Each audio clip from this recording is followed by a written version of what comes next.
Welcome to the Creepin' It Real Show, your one-stop shop for not-so-serious weird news, TV and movie reviews, and some paranormal shenanigans. We'll also take dives into what's going on in pop culture. You can follow us on Twitter at creepin_it, on Facebook at facebook.com/creepinitrealshow, and you can also shoot us an email at creepinitrealshow@gmail.com. Welcome to the Creepin' It Real Show, our first show of 2020. I'm one of your hosts, Yardley, talking to you live and direct from Atlanta, Georgia, and my other co-host is Christy. How are you doing? Hey, happy 2020. I'm doing very well. Excited to be here and start another year of awesomeness on the podcast. So unfortunately, Moni is not going to make it today. She's sick, so it's going to be me and you.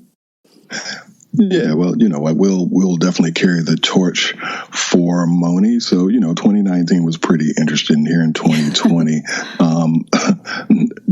When it comes to TV and movies, I guess there are a lot of anticipated series that are coming up. But one of the things that I wanted to focus on in today's show was to kind of talk about the things that we might have watched, over the holiday break.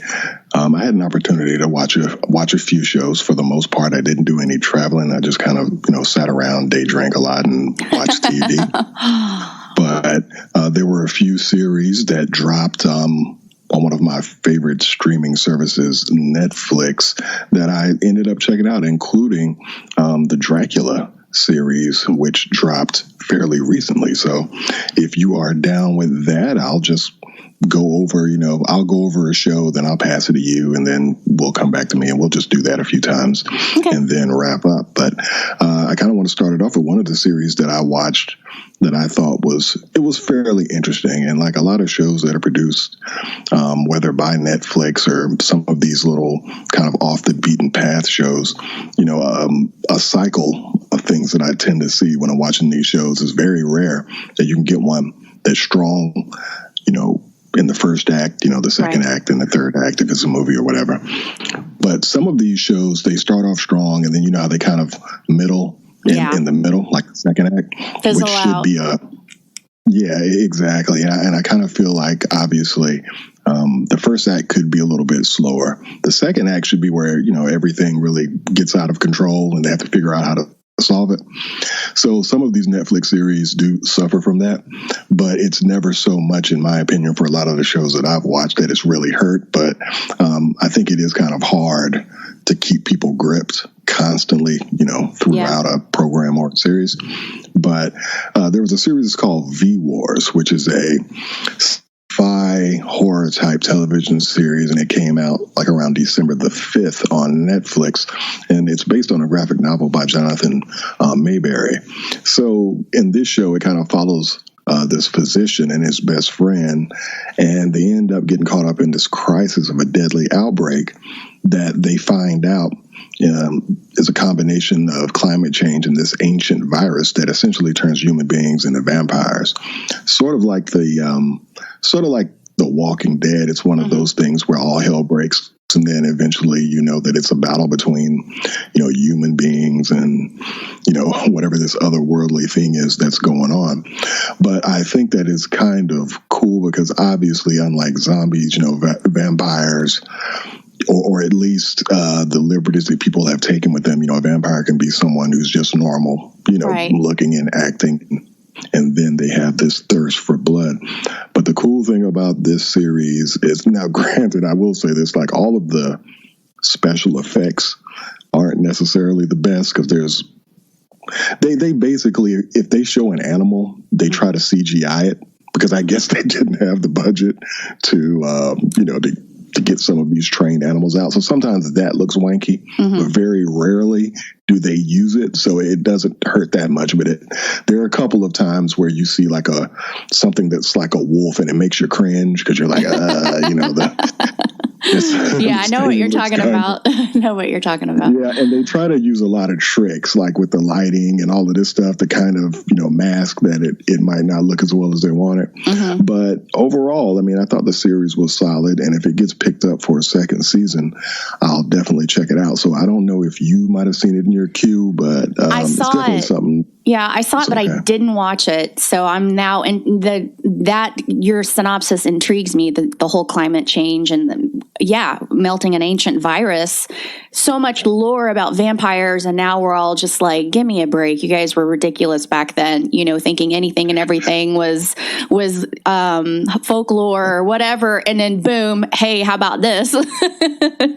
Shit starts melting, and we find out, so they kind of didn't know what they were talking about. So that's kind of a cool angle on the whole vampire thing. Yeah, and they don't really focus on climate change like that. I mean, I'm pretty sure that they could have gotten away with it with just saying it's an ancient virus, but I think that that's a part of the deal. So, but overall, I thought it was solid, and it definitely kept me interested enough to finish the series. If I recall, I think it's 8 episodes. Okay. And they close definitely making you feel like, all right, you know what, if they do another season, I'll definitely jump back in. So that's my first recommendation. What do you got? Well, I watched a ton of shit the last 3 weeks. I know I had told people I was having surgery. I was out. I'm still recovering. I have another 4 weeks to go. But I am back at work, so I am back in my regular life. But for 3 weeks, I didn't do much. So before I had surgery, I decided to do research online. And so the first 3 that I'm going to talk about are documentaries that I recommend. They're not exactly horror, but some of them. This first one, I know everybody's talking about Don't Fuck with Cats. I decided to watch it, and it is jaw-dropping. A group of online justice seekers tracked down a guy who posted a video of him killing kittens. And I really thought it was, at first I thought it had to be a mockumentary. This can't be real, because I don't remember. This was like a global crime story, and it's fascinating, and I had never heard of it. But I also want to say, like, the less you know about the story going in, the better. I lived through this period. It was 2010, 2014, and had like I said, no idea, never heard about it. So what unfolds is like the most wild, insane, gruesome, and shocking series of events that I have seen in true crime ever. It is so bizarre and unique, and the way they tell the story, how that you unfold it, especially when you don't know you've never heard of it and you don't know what's going to happen. It is, I couldn't stop watching. We actually had people come over, and I'm like, I'm sorry, I have to finish. Like, I can't stop watching this. It was just absolutely amazing.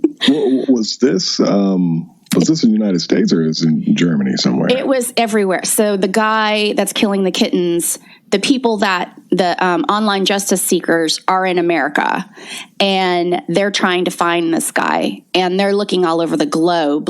So the first video of him killing two kittens, they take that video and they download the entire video into JPEGs, every single scene, to dissect the room that he's in, and they track down every single piece of everything in that room, and to try to pinpoint where he is. And I don't want to give anything else away, but it was so good.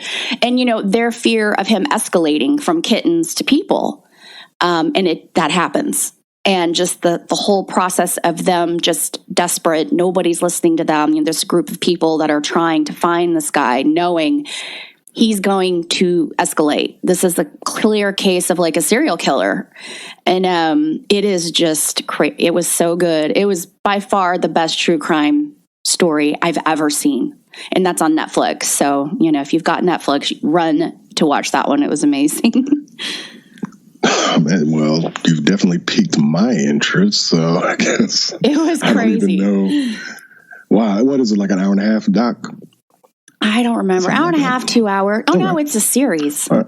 I think it's a series. It's a series. All right. Yeah. Well, but you won't stop. You'll just be like, I don't know what I was supposed to do today, but it's all canceled. Yeah, I mean, I think just from your description, I mean, for me at least, I'm almost just trying to figure out what ends up happening to the to the culprit, the person who was that was killing the kittens. Well, all right, I'll definitely cue that one up. Now, for me, here's another series that we had spoken on earlier in 2019, and it finally dropped. It was The Witcher, which stars Henry Cavill, and it dropped on Netflix in December. And I checked it out, and I thought that it was cool. So for those who aren't familiar with The Witcher, it's a fantasy series, and it was actually the showrunners Lauren Schmidt, who's done other things on. I think on Netflix as well, but it was released on December the 20th, and it already got greenlit for a second season. And I think regardless of what the reviews were for it, because I think the reviews it's kind of, I don't know, I think it's in the 60s, but if you look at the audience ratings, it's I think it's like in the high 80s or something like that. Yeah. I think it's a solid TV series, because going in, I wasn't really necessarily sure of what I thought about Henry Cavill playing Geralt. I'm familiar with the Witcher series more so from the video games, but I did read The Last Wish, which is one of the books that it's based off of, and it seems like the TV series is leaning more into the book series, because The Last Wish that I read, it was written by Andrzej Sapkowski. He actually wrote the entire series that revolves around Geralt. I read The Last Wish, and that one was solid. And actually, a lot of stuff that was in that book was covered pretty much in the first episode or two of The Witcher. But I thought the series was solid. I thought that it was more interesting at the very beginning when it was dealing with some of the characters, or thought it kind of mumbled around in the middle, but it closed in a pretty epic fashion, which I thought was solid. I think overall the series is solid, but I can see a lot of people who are book readers. We tend, book readers tend to be a little bit more snobby about representations of the source material. Yeah, I get it. Yeah. Yeah, and even though obviously I think that you have to also understand that, these are two different mediums. And, one of the problems that you have is you're not necessarily in the character's head and you're hearing their thoughts. So it's kind of hard to kind of get everything down back. That was one of those things with Game of Thrones as a series. Yeah. You couldn't really get into the characters' heads the way that you're in the books. But I thought that it was solid. I was really worried about it going in, because Henry Cavill, I think he's solid. I don't know I don't think he's as solid as a leading person for movies, which is surprising, because you look at the guy and you're like, this guy's going to be a movie star. You know what I mean? Right. But this type of series where he, it seems like he's really, into it. And apparently he's a fan of the game and the books. So I think that definitely helps. And you can kind of tell that he's owning it. So I definitely recommend, if you like Henry Cavill, watch it. It's definitely solid. Like on a level of fantasy that you can get on television or streaming service, this is pretty high fantasy though. So you know what I mean? So quick question. So I've never heard of any of these books or stories or games. So because I saw it on Netflix. I've heard it's, I've seen mixed kind of opinions about it. And I have it kind of in the queue because I have a huge list of things I'm wanting to tackle. But I was kind of putting it off. And now that I'm hearing you, I'm trying to figure out somebody who, I like fantasy stuff. I loved Game of Thrones and, things like that. Is it something that somebody who doesn't know about the books or the games or series or whatever, still be, something that I would enjoy?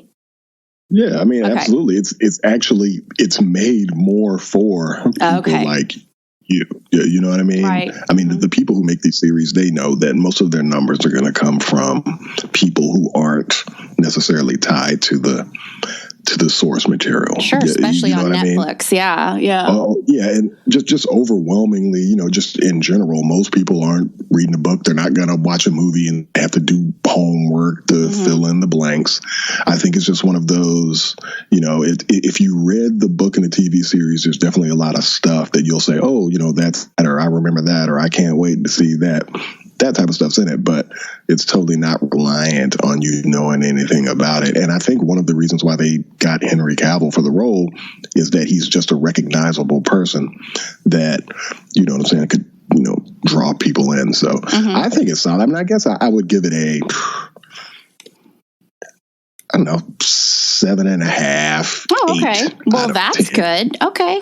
For a fantasy show. So, I mean, and probably higher. I definitely would probably give it a B+ as a series. Okay. I mean, it's not a waste of time. Well, you and I usually fall pretty close to our ratings on stuff. So that's a good sign. Well, the other thing is, I think that the curiosity factor and the fact that they've already renewed it for season 2 and the effects in it are pretty decent as well. I mean, they've definitely spent some money on the series. So definitely if you're a person who's into costumes and what people are wearing. Yeah, I like that. I think that this is a solid series for that.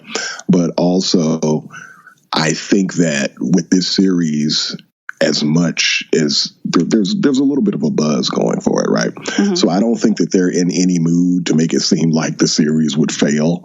So I think that what they're going to do is they're going to just invest a little bit more into it. I think that they were saying that this series was around maybe 10 million an episode or something like that. Whoa, really? That's like Game of Thrones money, But I'll be interested to see if they get the return on Netflix for that. Then that's a lot. Yeah, it's like it's some money that's up there. I mean, I think that some of the stuff could have gotten up that much, but I think on average, though, when you watch the episode, it's probably not that much because when you look at some of the CGI, like there's some CGI in it where you're like, I don't know if you spent $10 million on that. You know what I mean? Yeah.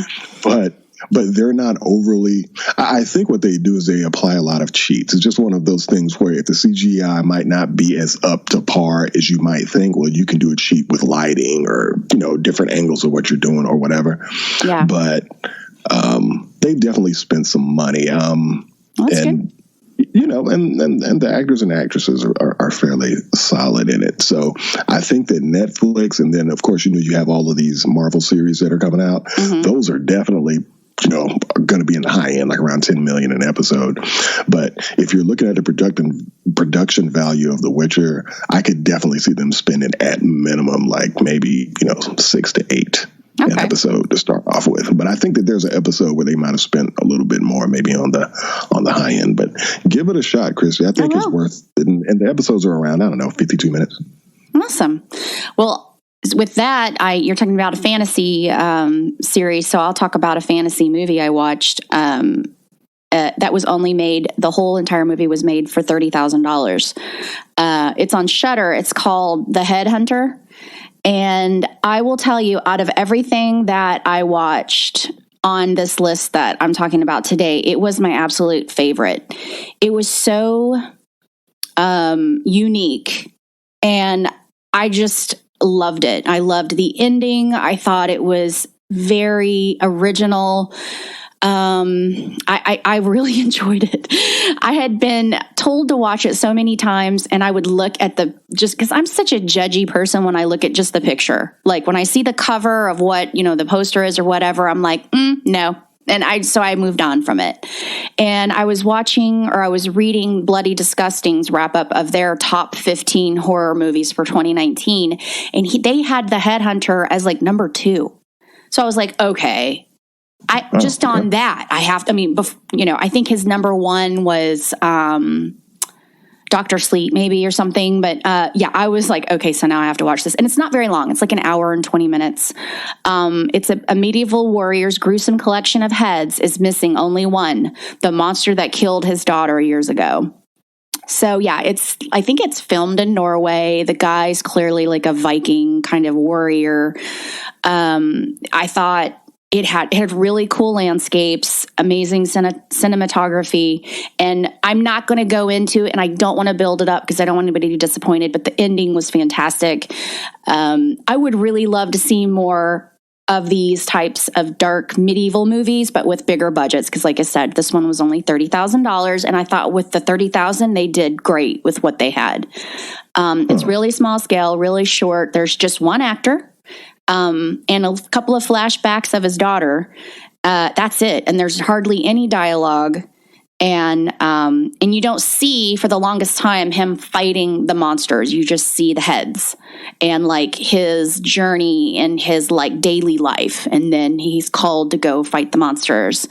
And then you just see the aftermath of when he comes back from battle. And then until the end. And then the end is just like you're on the edge of your seat. So by the end, I was like, oh my God, this is great. So it was my cup of tea. I didn't know I had a cup of tea in this realm because it's not a genre that I've seen in horror, but I really enjoyed it. And I got on Twitter and I was like, oh my God, Headhunter. And everybody was chiming in like, isn't it amazing? And retweeting, and the makers of the film liked my comment and stuff. And I was like, man, I would like to reach out to them and be like, can we talk to you? Like, it was that good. You know what? That definitely sounds interesting. I mean, I think that probably makes it cooler, the fact that it's one person and you don't see it. Yes. So, like, I think they're going to pretty much rely on whatever's in your head to kind of fill in those blanks. See, that's one of the... but maybe if it had more money, maybe it wouldn't be as good. You know what? Yeah, you're right. Doing more stuff, you know what I mean? Exactly. Sometimes when you have the budget, you put a lot of nonsense that doesn't necessarily need to be there just to think that you're making something good. This one's almost like, when you go to the theater and you just get into that story, you don't need all the big, backgrounds and everything. You're just into the story and into the people. And that's really what happens here. You really get into who he is as a person and his demons, and his demons are real, like he battles these monsters, but he also has that dealing with the loss of his daughter and just his quest for vengeance from her, her death. So it was good. Don't go into it with high expectations. That's why it's only a $30,000 budget. So I don't want anybody to go in there thinking they're getting like an amazing blockbuster. And it just, go into it with open heart and get into the story. And then by the end, you're like, holy shit. So. No, it sounds interesting. I'll definitely, I think I'm definitely going to have to check that out by Hooker Crook. Now, the other thing that I watched of note was something that dropped really recently, like in the last couple of days on January the 4th. Mm-hmm. Dracula dropped on Netflix finally. And I don't know, well, Christy, I know that you're in the horror circles and things like that. So have you seen any marketing for that movie? Not at all. Mm-mm. Okay. When you texted me and asked, I was like, huh? And I just I was in my TV, because I toggle between Netflix, Shudder, Apple TV, my Roku, my Amazon Fire Stick, and I have all these apps in there. So I was kind of toggling back and forth in some of those. So I went immediately over and to look at it because I'm like, I don't even know what the hell he's talking about. Yeah. Well, like if you follow Netflix on some, they've been posting about it a little bit, but I don't know if the marketing for it was on like some souped up level, but the trailers that came out for it were very solid. So I decided to give it a chance. And, this series for the most part just follows Dracula from his origins in Eastern Europe, with some battles along the way with Van Helsing's descendants. Anybody who's familiar with Dracula, Van Helsing was the so-called the vampire hunter, so to speak. And it's very solid. Like, it's not what you think it is. I mean, it has great effects. It has humor where it's humor, but it's not slapstick humor. It's like matter-of-fact humor, but it works. Right. And I watched the first episode. It's 3 episodes that are around an hour and a half a piece. I've only watched the first one. I watched all 3. It was great.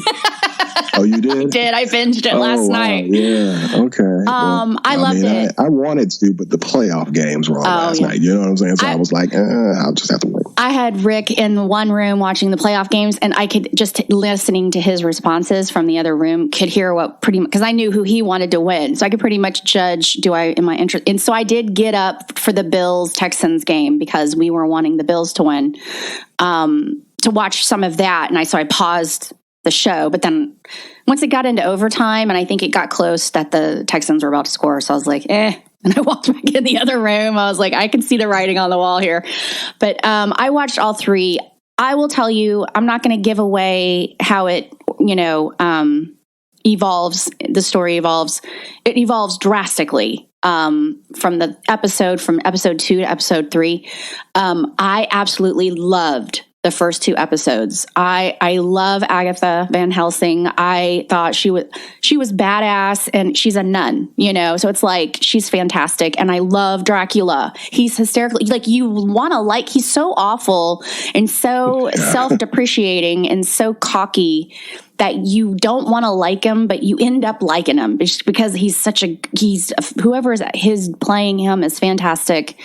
I did like episode 3 a lot, and they kind of left it. I don't know if they're going to continue. I saw it says series 1, so I'm assuming they're making more. I don't know, but there's dramatic changes from 2 to 3, and you're kind of got a little bit of whiplash there.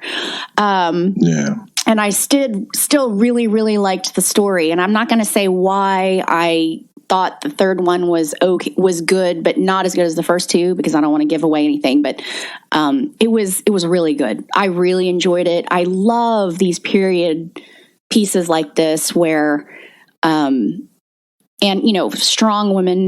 strong women parts. These nuns were pretty badass, Oh, yeah. Yeah. I mean, if you're not on board with the nuns after episode 1, I just don't know what to say. No shit. You know what I mean? Especially Van Helsing. Yeah, she's the best. I'm almost awesome. I need to Google, and see what else this woman is in, because she really killed it. Yeah, I really, because you said you were talking about, hey, Dracula's dropping, and then you texted again and you said, this is pretty solid. So finally I was like, all right, fine. So I started watching it, and I was like, and I know you said can anybody else watch episode 1? And I'm like, yeah, I can do that. Even though, like I said, I have a list of movies that I'm still trying to finish. But I was like, you know what? If he's watching it and I want to have something to talk about, with him. So I watched it, and I'm like, I am not stopping. I just kept going. And I hope that they continue it, because it was really good. I hope it succeeds enough for them to continue. I don't know if that's what Netflix is waiting on, or if they just knew they've got something good and they're going to continue making the series regardless of the response. It would be hard for me to believe that they don't give this a season 2, because there's been stuff that's been way more eye-rolly than Dracula that's gotten picked up for an additional season. And I just think it is, just like you said, you fall in love with the actors and the characters. Like I said, it's what I wanted it to be, but I think for me, I think the humor aspects of it is and I don't want to say this to listeners where they're like, this is some slapstick comedy. It's really not. No. It's clever. It's clever. Yeah, it's really clever stuff. So just like you, I was pretty caught up in, the Dracula character. I mean, I don't know. It's just, for me, it seemed like something that I needed coming off of a winter break where, Star Wars and Cats is in the theater and stuff like that. So having an opportunity to watch something like Dracula, for me at least, was a real treat. So and I definitely recommend. I like vampire movies, but I have never really been a big diehard fan of Dracula. I just never got the big appeal of him, and I've watched all of them. I just kind of felt like they just never really drew me, and I've seen a lot of them. And this one, that's why I was kind of like, when you first talked about it. But then with this character, and that's what we're talking about with the characters, this was what was missing for me with Dracula. Like, it was like the way they tell his story, the way he operates makes more sense to me. And by the end of the first season, unless there's just not going to be more, and then this is it, you really see like him. I mean, he is exposed in a lot of ways, and you're just like, wow. So I don't know. And I'm hoping and praying that they can continue and evolve this story good. I don't know if that even makes sense, but the dramatic and drastic changes that happened in the last episode, you're kind of left wondering what's left of a story to tell, if that makes any sense. Okay. So I'm hoping that as good of writing and storytelling as they did with those three, that they can carry it on and not turn into a dumpster fire based on how they ended it. So even if they don't, when you look at the fact that it's 3 episodes that are an hour and a half, I mean, essentially that could have been like a 6 episode. Yeah. You know what I mean? It could have been a 6 episode season. Yeah. And I wonder if like this format of doing this will be something people will start doing, instead of having like 8 episodes. Because remember when seasons were like, what is it, CW? I think those Arrow show used to be like 20-something episodes or something a season. And then things started getting condensed down from 16 to 12. And then obviously with Netflix, and I'm pretty sure that Netflix started this trend, or a lot of the streaming services, where it's like, 8 episodes is fine. Yeah. You should be able to do whatever you can do in 8 episodes, and we have to move on to something else. But in the case of Dracula, I'll be satisfied if it ends okay. I won't be able to say that I didn't get enough, because they provided a decent amount of time per episode. Yeah. Where you as a viewer, you should be.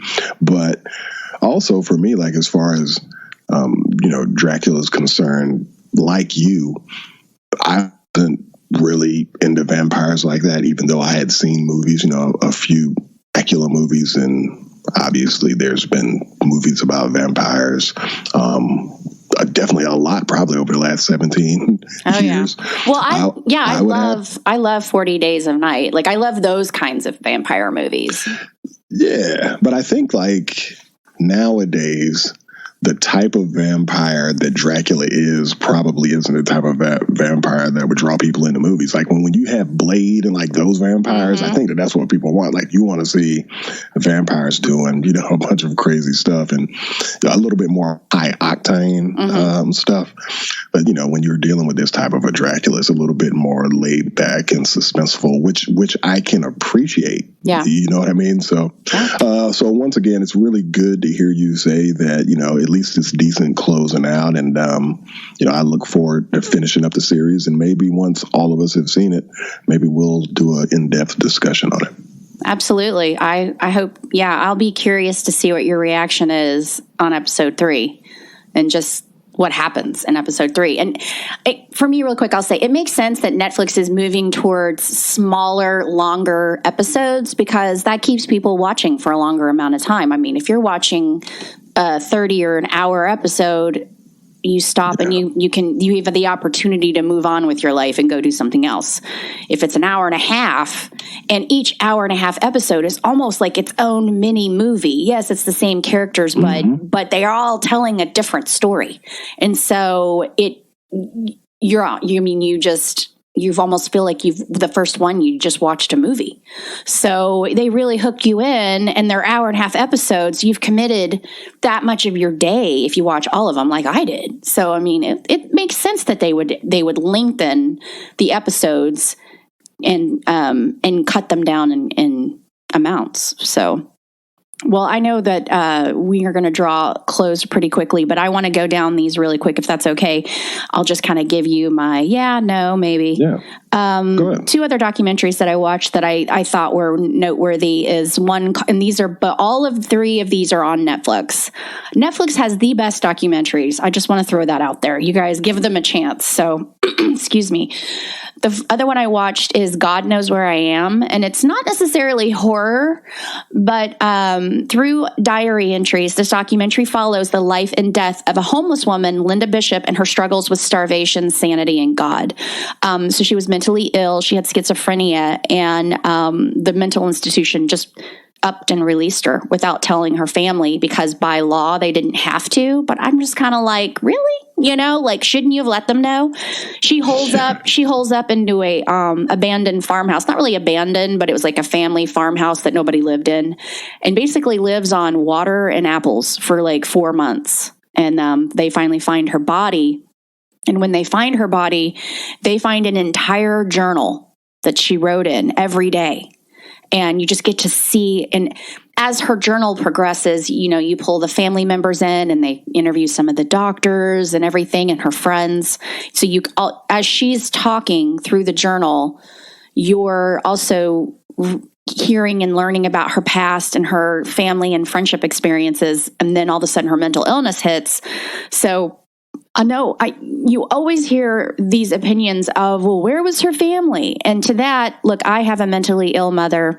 She is now full-time committed to a mental institution.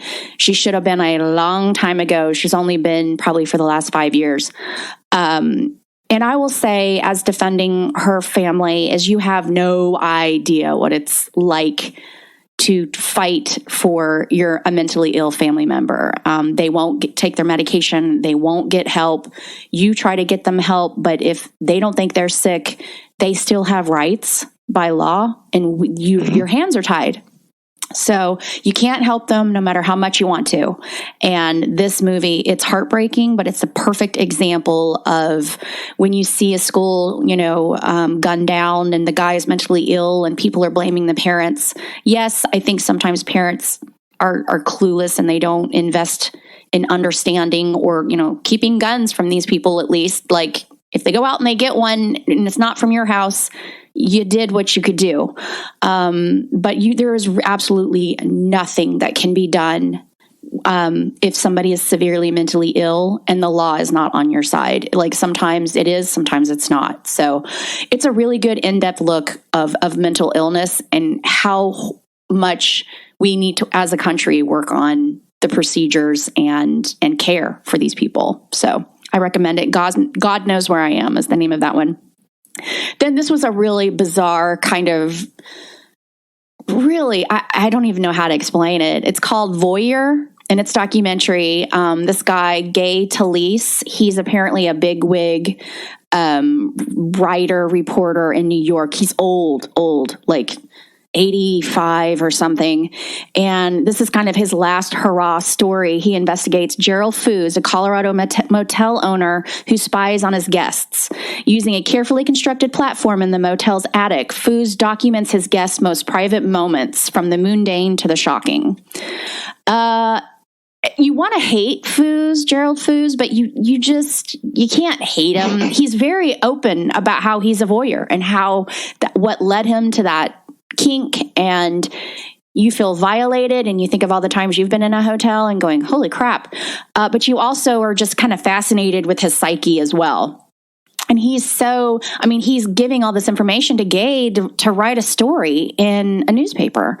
And a book. So they're writing a book and releasing the story in the news. So, but really what makes this documentary interesting is that both the main characters are obsessive and eccentric, and they're really proud. They're both proud of their life's work, and they're struggling to make one last stunt together. And there's a lot of mistrust here and there, and doubt. And you're just kind of like watching the crazy dynamics between the two of them. So it was really interesting to watch. Moving on, here's some of the other movies I watched. Sweetheart. So here's the deal. Before I had surgery, I went in and I did all this research for some good horror movies like that I hadn't seen in the movie theater. I hadn't seen a lot of marketing on. Usually I'll catch wind here and there of some good indie horror, and I hadn't. So I decided to do some research. Well, I accidentally, not knowing when I downloaded all these movies until I started watching them, kind of fell into this weird art house horror type of genre that I hadn't really heard of that much. So some of these are just literally bizarre. But Sweetheart is one. Where did I watch that one? I can't even remember. I think I downloaded it. Jen has washed ashore a small tropical island, and it doesn't take her long to realize she's completely alone. She must spend her days not only surviving the elements, but also fend off the malevolent, I can't talk, force that comes out each night. So I would describe this one as Castaway meets Predator. There's not a lot of dialogue, but the main actress, Kiersey Clemons, is good enough to pull it off. She was really fantastic in the movie. It is what it is. It's kind of basic, but it kept my attention, and till the end, and you're kind of on the edge of your seat at the end. So I do recommend you check it out. It's different.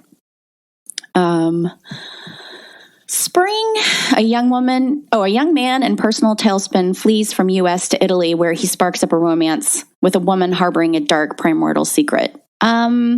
If you like dark fairy tales, this was a good one. It's almost a rom-com, but there is kind of a dark sci-fi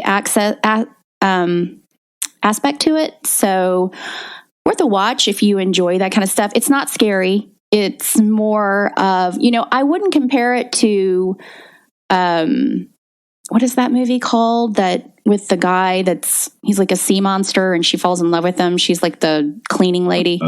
Shape of Water. It's not the Shape of Water per se, but it's kind of got that element to it. It's not as fucked up as the Shape of Water. I'll just say that. But it was good. So I mean, you can check it out. You know what? I'm definitely, of all the ones that you named, definitely the Don't Fuck with Cats and Headhunter. Mm-hmm. And oh gosh, what was the other one that you were saying? God Knows Where I Am. Those three kind of stuck out to me. The one that's probably piqued my interest the most is the God Knows Where I Am, because I'm like, man, I'm just kind of curious about the diary. Yeah. You know what I mean? Yep. And, having an opportunity to kind of figure out what that individual, what at least was in their head at the time and what they were going through. I find that very intriguing. And it's kind of funny because looking at these show notes, because you were on the lam for a while, mm-hmm. You watched a bunch of shit. So I guess you just drank wine and watched movies. I couldn't drink any wine, but yeah, I watched movies. I'm not going to finish all of these. I'll wrap these up in our Patreon, but I want us to talk about one more movie. Mm-hmm. In Fabric. I downloaded this one. It had really high ratings. All I can say, and this is where my notes were, was what the fuck? This was the weirdest fucking movie I have ever seen. I was just like, what is happening? Like, it was just, so I'll give you a quick synopsis. It says, In Fabric is a haunting ghost story set against the backdrop of a busy winter sales period in a department store and follows the life of a cursed dress as it passes from person to person with devastating consequences. And my notes were the most bizarre movie I have ever watched. And I've seen Martyrs, which is like a French crazy ass fucking horror movie. There's something admirable about taking a film about a killer dress death seriously. Witches, fetishes about washing machines, and mannequins bleeding. I will say that after it was over, I spent a good amount online looking for interpretations of things and trying to piece together what the hell I just watched. It was the craziest. If you want to watch something and just through the whole movie being, what the hell is happening? This is the movie for you. That seems, it's crazy. A cursed dress, so it's almost like everybody gets this dress. That's just kind of weird because hand-me-down, I just never thought about a cursed hand-me-down or a bought item. That's an interesting concept. The craziest part is the dress isn't the craziest shit in the movie. that's just like the main character. The dress, somebody died in the dress in a department store, and even the dress is called, the color of it's called artery red or something like that. And so, kind of like, okay, well, this doesn't sound good. But the craziest shit, it's got Gwendolyn Christie in it from Game of Thrones. She plays a completely, I'm like, she looks familiar, but at first you can't figure out how you know her. And then I'm like, that looks like Gwendolyn Christie. So I looked it up. It just, I don't know what to say. I don't want to give too much away in case people want to check it out, but that's not even the craziest part of this movie. That's all. It's fucking weird. Well, all right. Well, that's another one of my antenna up. But, you're going to be mad I made you watch this. You're going to be like, what the hell?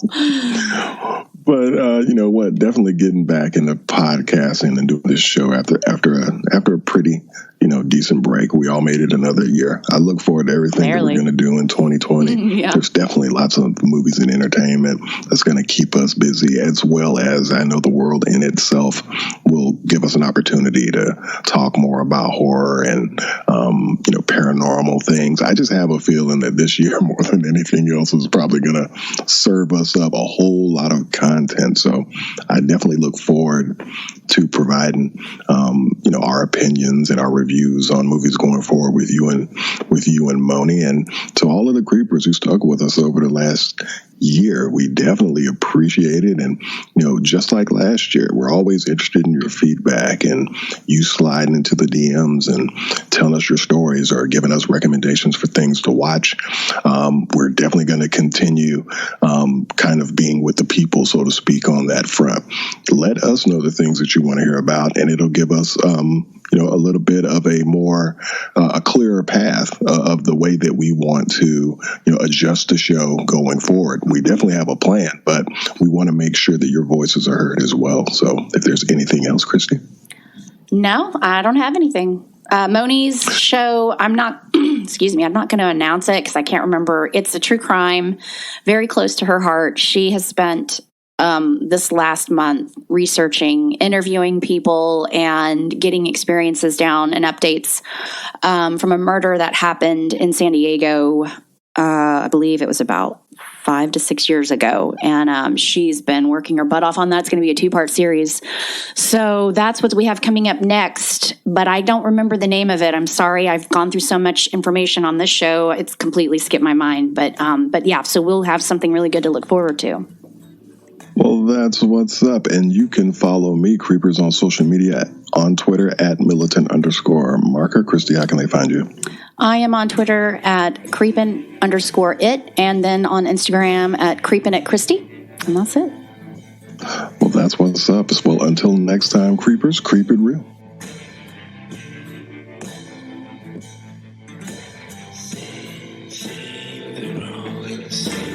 Farmers blind, they can do just leave.